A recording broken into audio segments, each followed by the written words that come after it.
जय हिंद दोस्तों। 1.2 का जो है 3 नंबर से शुरू करेंगे सवाल। इससे पिछले वीडियो में हमने 1 और 2 का जो है 4 सवाल हल कर चुके हैं। जो नहीं देखे हैं वो पीछे की क्लास में जाकर के देख सकते हैं। तो सबसे पहले ये देखिए, सवाल दिया हुआ अभाज्य गुणनखंड की विधि के द्वारा HCF और LCM ज्ञात करना। क्या ज्ञात करना है? HCF और LCM। तो 1 नंबर सवाल सबसे पहले सॉल्व करते हैं। 1 नंबर A बराबर दिया हुआ है 12। तो 12 क्या लिख सकते हैं? 2 गुना 2 दूनी 4 तिया 12। B बराबर दिया हुआ है 15, यानी कि 15 को क्या लिख सकते हैं? 3 गुना 5 5 तिया 15। C बराबर दिया हुआ है 21। 21 को क्या लिख सकते हैं? 3 गुना 7 7 तिया 21। अब लिखेंगे A, B तथा C का HCF।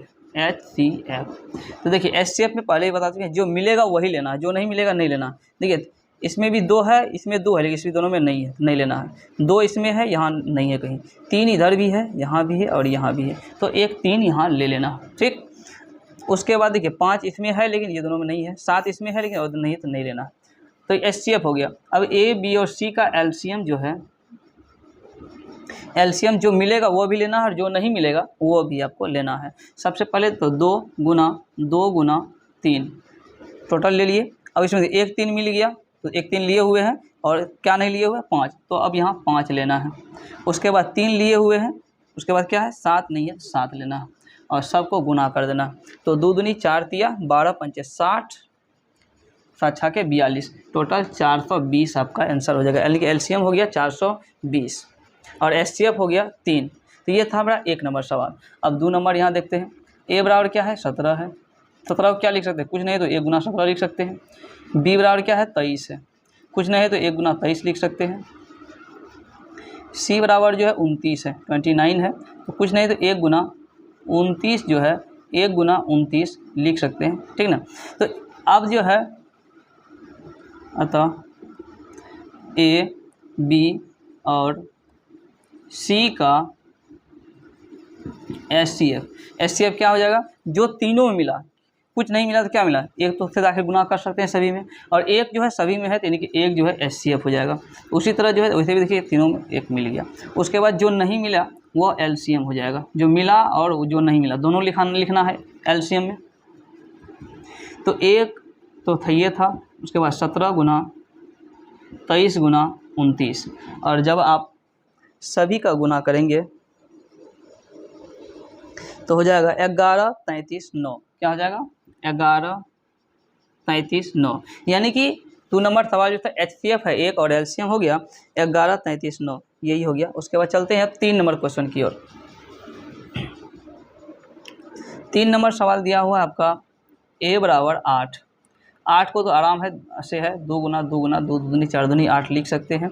B को जो है अगर तोड़ेंगे तो B को तोड़ेंगे 9, यानी कि 9 जो दिया हुआ है 3 गुना 3 3 दिया 9। और C को कैसे तोड़ सकते हैं? 5, यानी कि कितना? 25 है, यानी कि 5 गुना 5। देखिए कुछ नहीं तो लास्ट में 1 से सब में गुना कर सकते हैं, कोई फ़र्क नहीं पड़ने वाला। किसी भी संख्या को आप 1 से गुना कर सकते हैं, कोई भी फ़र्क नहीं पड़ने वाला। तो A, B तथा C का HCF, तो HCF 1 हो जाएगा। ABC का जो है LCM, तो LCM क्या हो जाएगा? 2 गुना 2। देखिए सब में अलग अलग, इसलिए सारा संख्या लिख लेंगे। 3 गुना 3 गुना 5 गुना 5, यानी कि 5 25 तिया 25 25 चौके 100 गुना 200 गुना 9 कर देंगे 1800 आंसर हो जाएगा। 1800 आंसर हो गया। यानी कि HCF हो गया 1 और LCM हो गया 1800। यही तो कह रहा था। अब चलते हैं 4 नंबर सवाल देखते हैं क्या दिया हुआ है।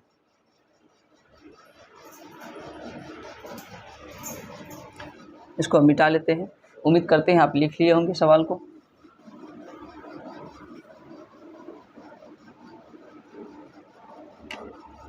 चार नंबर सवाल है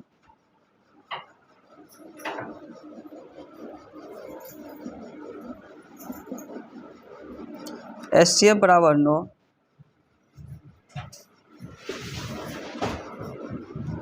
A बराबर 306, B बराबर 657।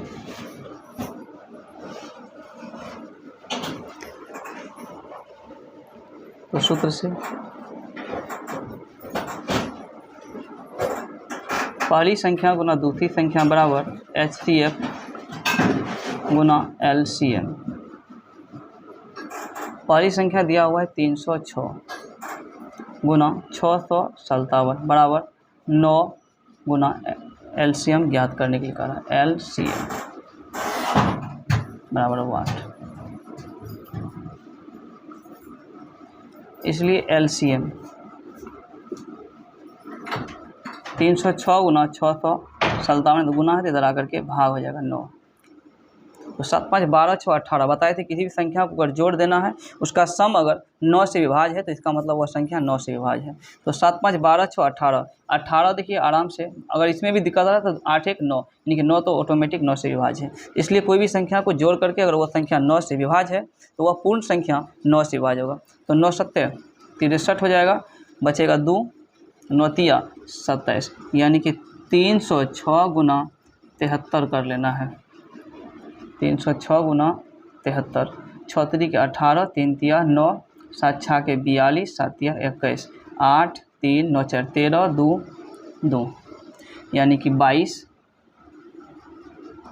33 8। यही आपका आंसर हो जाएगा 4 नंबर में। अब देखते हैं 5 नंबर आपका सवाल क्या कर रहा है। 5 नंबर सवाल है, जांच कीजिए क्या प्राकृतिक संख्या n के लिए संख्या 6n अंक 0 पर समाप्त हो सकता है।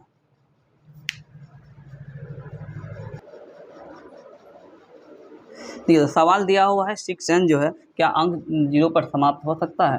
तो चूंकि 6n दिया हुआ है, यह इसको क्या लिख सकते हैं 2 गुना 3 का पावर n लिख सकते हैं।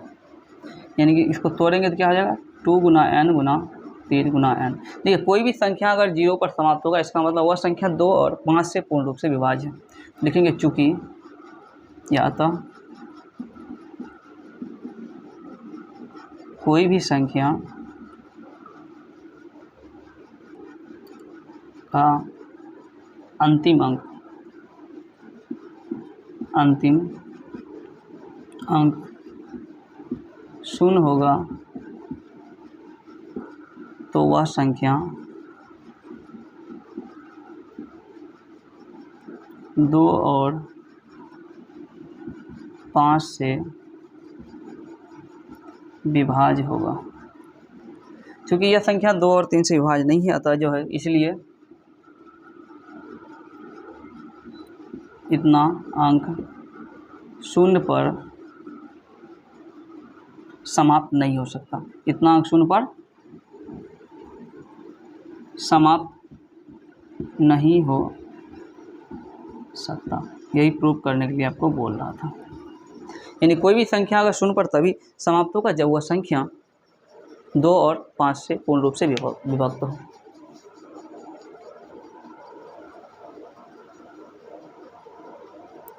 अब देखते हैं, चलते हैं नेक्स्ट क्वेश्चन की ओर।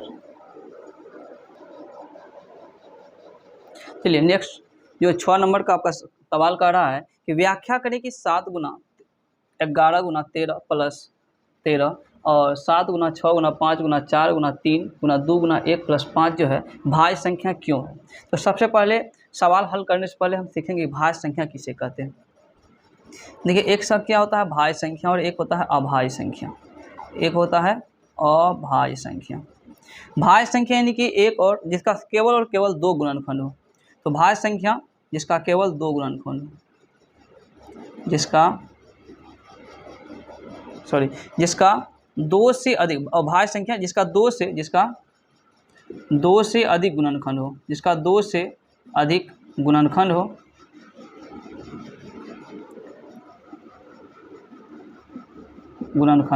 और जिसका 2 से अधिक गुणनखंड ना हो, यानी कि जिसका सिर्फ 2 गुणनखंड हो, जिसका सिर्फ 2 गुणनखंड हो, वह हो जाएगा अभाज्य संख्या। देखिए भाज्य संख्या जैसे कि 4 ले लीजिए।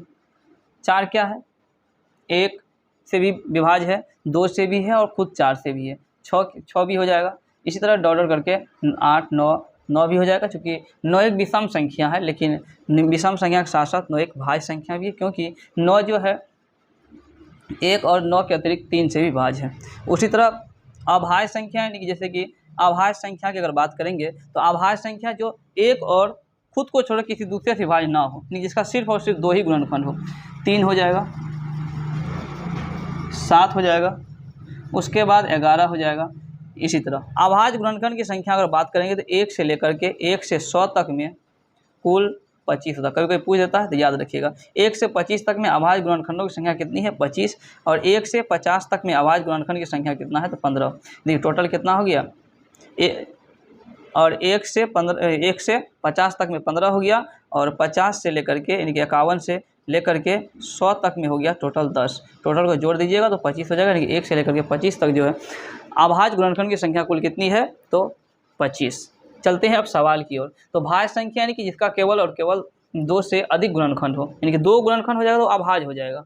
तो 2 या अधिक गुणनखंड हो यानी कि वैसा संख्या जो एक और खुद को छोड़कर किसी अन्य से भी विभाज्य लगे, उसे जो है भाज्य संख्या कहते हैं। तो सबसे पहले देख लेते हैं, चूँकि 7 गुना 11 गुना 13 प्लस 13 ये दिया हुआ है, तो 13 कॉमन ले लेंगे तो क्या बचेगा 11 7 77 और प्लस 1 यानी कि 13 गुना 78। यानी देखिए स्पष्ट लग रहा है कि 13 एक अभाज्य संख्या है, लेकिन ये जो 78 जो है 1 और 78 को छोड़कर खुद जो है किसी अन्य से भी भाज्य है। अब वैसे अगर ये दोनों को गुना कीजिएगा तो ये ऑटोमेटिक जो भी परिणाम आएगा वह जो है 1 और खुद को छोड़ करके जो है अन्य संख्या से भी विभाज्य होगा, इसलिए यह क्या है भाज्य संख्या है। फिर देखते हैं दूसरा कंडीशन में। दूसरा कंडीशन आपका क्या दिया हुआ है 7 गुना 6 गुना 5 लगातार ही है, गुना 4 गुना 3 गुना 2 गुना 1 प्लस 5। इसमें भी 5 कॉमन ले लेंगे और सबको जो गुना करें 7 छः के 42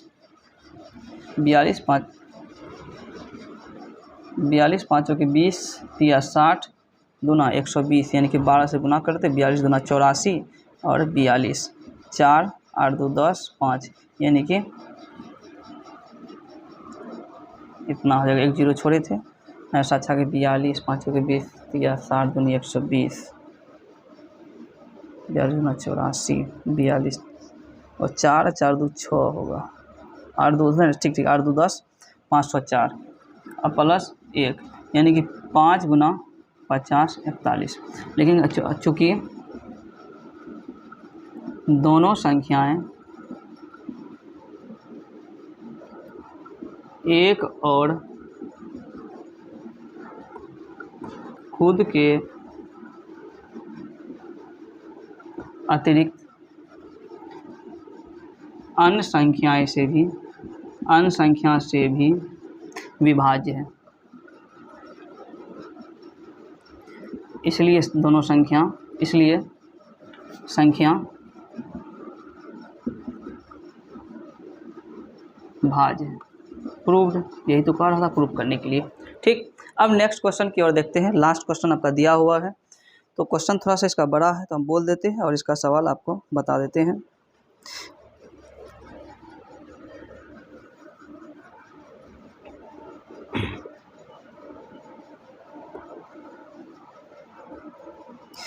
देखिए एक पॉइंट जो है कि 2 का 7 नंबर क्वेश्चन है। 7 नंबर का क्वेश्चन है, किसी खेल के मैदान के चारों ओर एक वृत्ताकार पथ है। इस मैदान का एक चक्कर लगाने में सोनिया को 18 मिनट लगते हैं, जबकि इसी मैदान के एक चक्कर लगाने में रवि को 12 मिनट लगते हैं। मान लीजिए कि दोनों एक ही स्थान से चलना प्रारंभ करता है और वह एक ही दिशा में चलते हैं, तो कितनी समय बाद पुनः मिलेगा।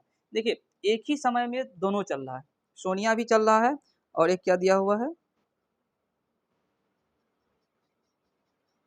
रवि। दोनों अगर एक ही समय और दोनों का अलग अलग चलता है तो इस कंडीशन में हम एलसीएम ज्ञात कर लेंगे।